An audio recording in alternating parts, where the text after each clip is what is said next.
Waalaikumsalam warahmatullahi Alhamdulillah, alhamdulillahirabbil alamin. Shalatu wassalamu ala asyrofil anbiya'i wal mursalin. Sayyidina wa maulana Muhammadin wa ala alihi wa sahbihi ajmain. Amma ba'du. Saya ini begini, jadi tak kala saya berpikir agama itu sesungguhnya kan datang di muka bumi itu untuk menyelesaikan masalah. Sebelum berbicara tentang ekonomi, berbicara tentang politik, berbicara tentang budaya, manusia pertama kali ialah Adam itu kan sudah bicara agama. Bahkan Adam sendiri dikenal sebagai seorang nabi dan rasul. Sebutan nabi dan rasul itu kan perbincangan agama sebetulnya. Karena itu agama itu adalah sesuatu yang paling awal gitu kan, diadakan gitu kan, tatkala kita terkait dengan manusia ini. Nah, sesungguhnya agama itu untuk apa diturunkan di muka bumi? Saya gambarkan bahwa agama itu adalah untuk menyelesaikan persoalan manusia yang tidak bisa diselesaikan sendiri oleh manusia. Kalau persoalan ekonomi, persoalan politik, persoalan teknologi itu bisa diselesaikan oleh manusia tanpa agama. Tetapi kalau persoalan hati itu memang tidak bisa manusia. Karena itulah maka ada intervensi Tuhan. Kemudian yang diselesaikan apa? Yang diselesaikan adalah, kalau saya lihat itu adalah yang ada di dalam hati ini. Nah, setelah lalu kemudian berkembang gitu kan, manusia bertambah banyak gitu kan, problem-problem itu juga bertambah banyak. Bahkan lalu kemudian di zaman modern seperti sekarang ini, kalau saya renung-renungkan dalam-dalam itu, jangan-jangan agama ini memang sudah tidak ada. Kenapa? Karena persoalan-persoalan yang bersumber dari hati itu kok makin banyak. Orang lalu kemudian begitu gampangnya sesat menyesatkan, salah menyalahkan, lalu kemudian merendahkan, lalu kemudian menghina, menyakiti hati, bahkan lalu kemudian berebut, konflik, sombong gitu kan, bunuh-membunuh, perang dan seterusnya, itu malah menjadi-jadi itu akhir-akhir ini, di zaman akhir ini. Dari itu saya lalu kemudian teringat itu apa yang disampaikan oleh Ali bin Abi Thalib bahwa dari Abu Dzar itu kan, kalau tidak salah, bahwa nanti akan datang suatu zaman di mana Islam tinggal nama, Al-Quran tinggal tulisan, masjid semakin banyak tapi tidak digunakan untuk mengingat Allah. Yang keempat adalah akan terjadi fitnah di mana-mana. Yang fitnah itu justru bersumber dari para ulamanya. Karena itu setelah Islam ini ditinggal oleh Muhammad Rasulullah Sallallahu Alaihi Wasallam itu selama 15 abad, 14-15 abad, seolah-olah agama kok menjadi semakin hilang. Di pusat-pusat kegiatan agama pun orang juga bentrok, orang berebut, orang lalu kemudian bertengkar, orang lalu kemudian bunuh-membunuh dan seterusnya. Nah, dari penglihatan saya seperti inilah, maka saya walaupun bekal kurang, siapapun tahu kalau bekal saya itu kurang, bekal ilmu agama, saya sehari-hari berusaha untuk cari pemahaman. Sebetulnya apa itu di Al-Quran itu, termasuk juga di surat An-Nas ini yang bicara tentang manusia. Ini kan sebetulnya kan bicara tentang manusia ini. Ini apa sebetulnya yang dibicarakan itu sebetulnya apa? Nah, dari semangat itulah seperti yang saya katakan, saya walaupun capek itu lalu merasa tidak capek untuk mendengarkan dari ibu dan bapak-bapak sekalian ini. Satu. Yang kedua, saya semakin yakin ya, berkesimpulan bahwa sebetulnya bicara agama itu adalah bicara hal yang gaib itu, yang gaib. yu'minuna bil ghaibi wa yuqimuna shalah, dan seterusnya. Itu kan bicara yang gaib itu. Lalu bicara apa? Bicara tentang manusia sebetulnya. Adalah di situ. Nah, pemahaman saya sendiri sesungguhnya, nah, saya lagi mencari. Tatkala kita bicara manusia, kita di ujung awal itu bicara tentang Adam. Bicara tentang Adam, Nabi Adam lah yang pertama. Padahal sesungguhnya sebelum Nabi Adam kan kita juga dengar bahwa sudah ada malaikat, lalu juga sudah ada iblis. Lalu kemudian sebetulnya sebelum itu ada pembicaraan tentang apa sebetulnya? Apa yang terjadi sebetulnya sebelum Nabi Adam? Nah, dulu saya waktu masih kecil dengar-dengarkan gitu, kiai sepuh itu bicara itu, tapi saya tidak tahu di mana itu sumbernya itu. Bahwa yang pertama kali ada itu, yang ada itu kan Allah itu. Lalu kemudian agar Allah itu dikenal, kata cerita itu, lalu Allah menciptakan cahaya. Cahaya itulah yang disebut dengan Ahmad, yang disebut dengan Muhammad. Muhammad itulah cahaya sebetulnya. Lalu kemudian dari Muhammad itu lalu kemudian Allah menciptakan apa yang disebut dengan ars, yang disebut dengan langit dan bumi, lalu kemudian surga dan neraka, lalu kemudian mukmin. Jadi ars, langit dan bumi, lalu surga dan neraka, mukmin, itulah diciptakan dari Muhammad itu, dari cahaya Allah itu.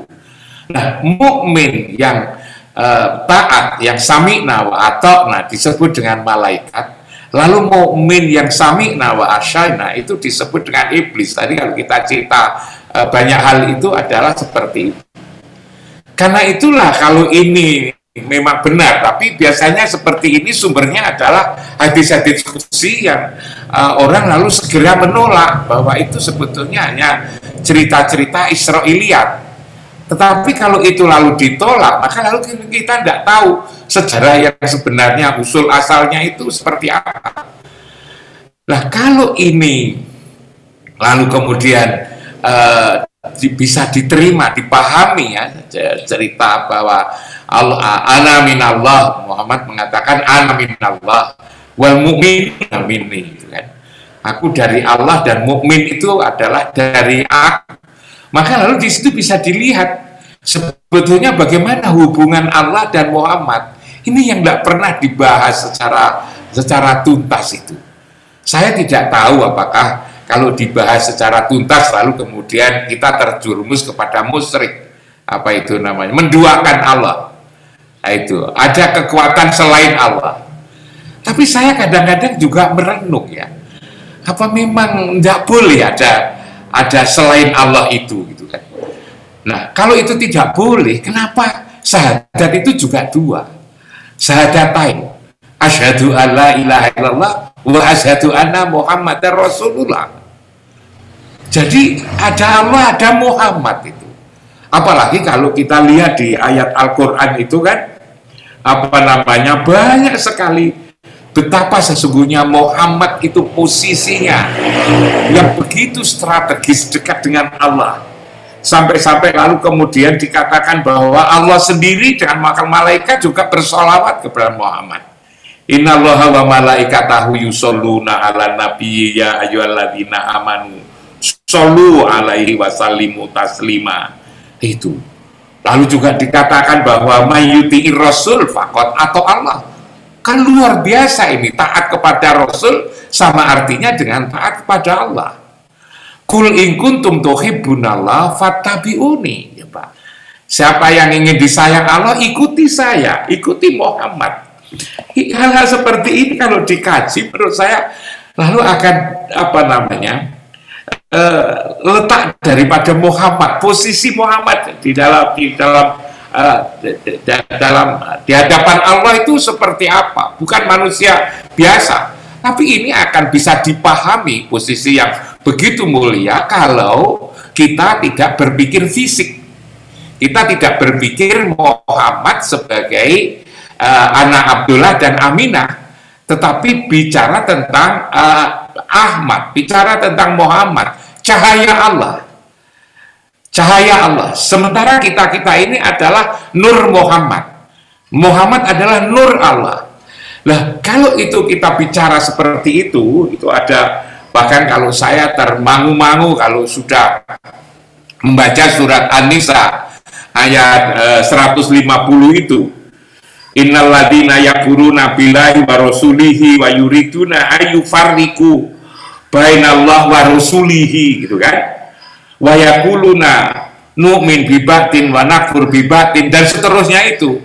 Lalu kemudian dikatakan ulaika humul kafiruna, orang yang membeda-bedakan Allah dan Rasul, yang mengatakan aku percaya dengan satu dan saya ingkar kepada yang lain, nah ingin mengambil jalan tengah, ulaika humul kafirunal haqqo. Ini kan sebetulnya luar biasa kalau kita renungkan dalam-dalam. Maka dari apa yang saya sampaikan itu, saya lalu merenung, sebetulnya Rabbinas, Malikinas, Ilahinas itu siapa sebetulnya? Jangan-jangan bukan sebagaimana yang kita pahami selama ini, itu adalah Allah. Kata Rob biasanya lalu kemudian dikatakan Tuhan. Bukankah lalu kemudian Rob itu juga bisa bermakna mengatur, mengasuh, mendidik. Allahumma gfirli dunubi wali walidayya warhamhuma kama robbayani shohiro, kan juga mendidik. Jangan-jangan Robbinas, Malikinas, Ilahinas itu bukan, jangan-jangan bukan Allah itu yang disebut. Apalagi lalu kemudian ada di surat Al-Baqarah ayat 151 itu, kama arsalna fikum rasulam minkum yatlu alaikum ayatina wa yusakikum. Coba, jadi tugas Rasul itu yatlu alaikum ayatina wa yusakikum wa yu'allimumul kitab wal hikmah. Coba, ini kan tugas-tugas kerasulan seperti ini, sehingga mempunyai tugas yang mulia, yang itu sebetulnya tidak sebatas ketika Rasul masih hidup. Karena juga ada ayat yang mengatakan bahwa na arsalnaka syahidan, dia sebagai saksi, wa mubasyiran wa nadhiran. Jangan-jangan ini sebetulnya Robbinas, Malikinas, Raja manusia. Kok Raja manusia, kok Tuhan?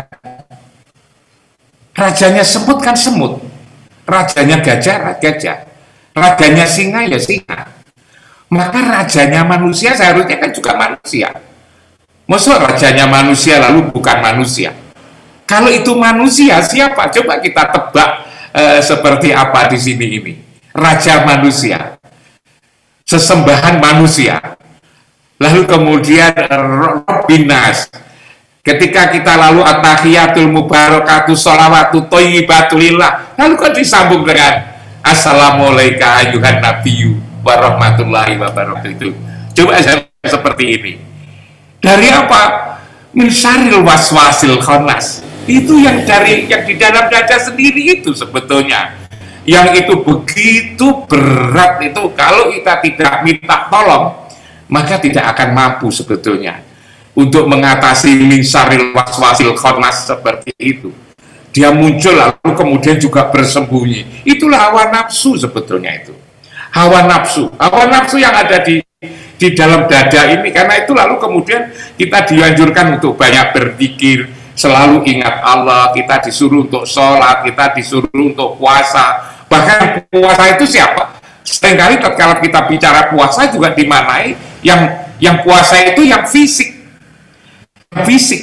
Padahal yang puasa itu sebetulnya kan bukan fisik, kalau itu untuk ketakwaan. Karena itulah lalu maka juga ada hadis Nabi yang mengatakan bahwa banyak orang berpuasa tidak mendapatkan apa-apa dari puasanya kecuali hanya lapar dan dahaga. Kenapa lapar dan dahaga? Karena yang dipuasakan fisik, padahal yang dipuasakan itu adalah hawa nafsu yang ada di dalam dada ini, yang yuwaswisu fi sudurinas. Dari siapa? Dari minal jinnati wan nas. Jadi benar sekali tadi dikatakan bahwa jin dan manusia yang ada pada diri kita sendiri. Kita kan mengenal yang namanya manusia, kita mengenal yang namanya setan, kita mengenal yang namanya jin. Kenapa berbeda-beda? Itu dalam konteks kita mempelajari agama itu kan, manusia itu kan tergantung kepada apa yang dikerjakan.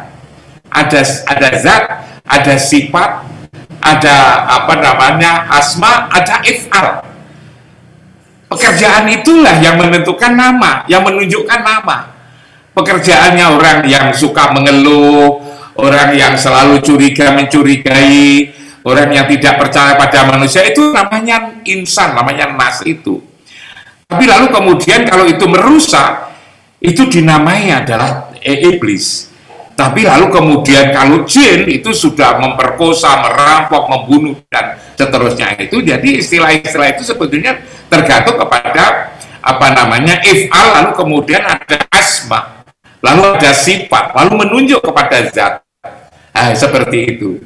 Nah, saya sebetulnya suka sekali mendengarkan dan saya ingin tahu sebetulnya agama ini apa. Nah, dari sini maka lalu kemudian saya tidak berani mengatakan Birobinas itu siapa, Malikinas siapa, Ilahinas, jangan-jangan bendanya satu, jangan-jangan. Dan itu bukan Tuhan sebetulnya. Jangan-jangan itu adalah yang saya sebut sebagai Nur Allah itu. Nur Allah itu. Nah, ini sesungguhnya kaitannya luas sekali terkait dengan sifat 20 yang biasanya kita jadikan ujian sebelum kita memulai sholat seperti itu.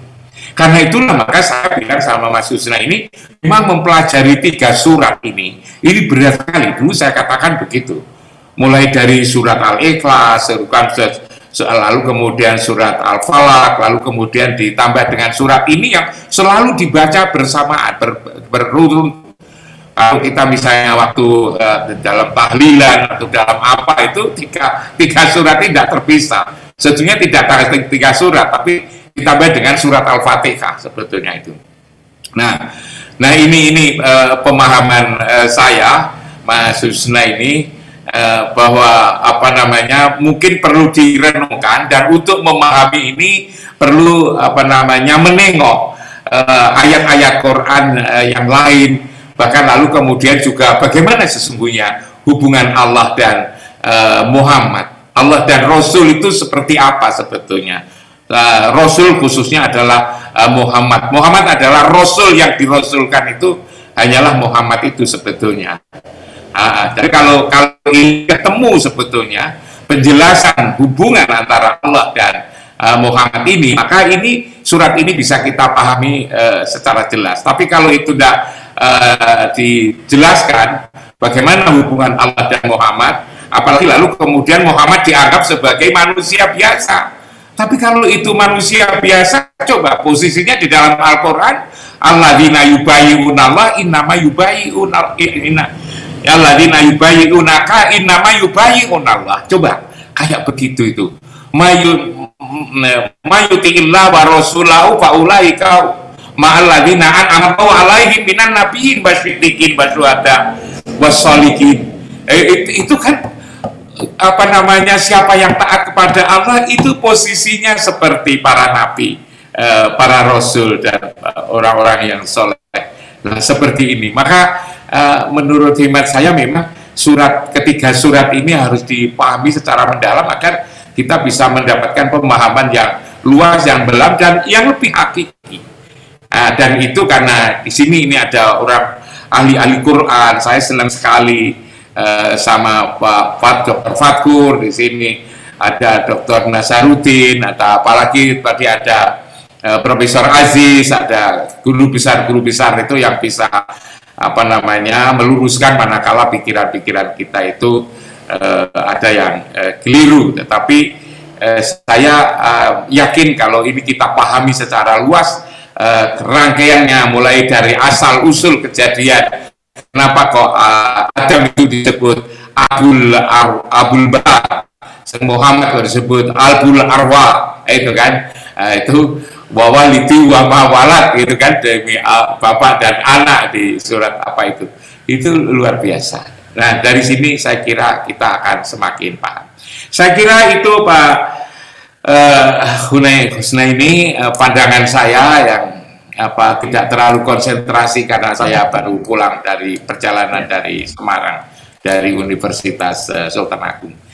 Makasih, mohon maaf dan mohon untuk tidak dianggap sebagai keputusan, tapi dianggap saja itu aku ada orang lain yang ngomong begitu gitu kan. Nanti kalau saya salah itu saya takut salah itu kan. Apalagi kalau saya itu takut Bapak Susni dengan surat Al-Baqarah ayat 79 itu. Coba sama baca surat Al-Baqarah ayat 79 itu.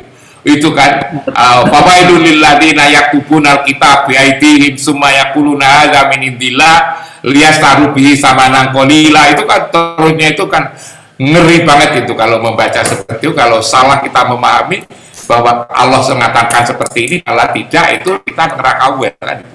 Sekian, assalamualaikum warahmatullahi wabarakatuh.